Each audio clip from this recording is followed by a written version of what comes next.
డ్యూటీలో ఉన్న ఓ SI police స్టేషన్లోనే service రివాల్వర్తో కాల్చుకుని బలవన్ మరణానికి పాల్పడిన ఘటన పశ్చిమ గోదావరి జిల్లా తణుకులో చోటు చేసుకుంది. ఎస్ఐ ఏజీఎస్ మూర్తి తణుకు రూరల్ పిఎస్లో విధులు నిర్వహిస్తున్నారు. అయితే ఇటీవల ఆయనపై అవినీతి ఆరోపణలొచ్చాయి.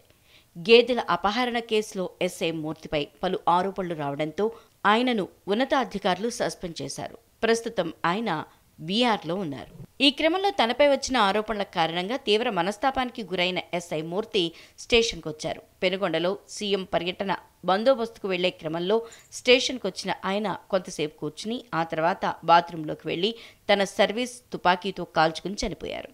దీంతో అప్రమత్తమైన పోలీసు సిబ్బంది ఆయనను సమీపంలోని ఆసుపత్రికి తరలించారు. అక్కడ పరీక్షించిన వైద్యులు అప్పటికే మృతి చెందినట్లు నిర్ధారించారు. ఆసుపత్రి వద్దకు చేరుకున్న కుటుంబ సభ్యులు మూర్తి మృతదేహాన్ని చూసి కన్నీరు మున్నీరుగా విలపించారు. ఎస్ఐ ఆత్మహత్య ఘటన జిల్లాలో సంచలనం రేకెత్తించింది.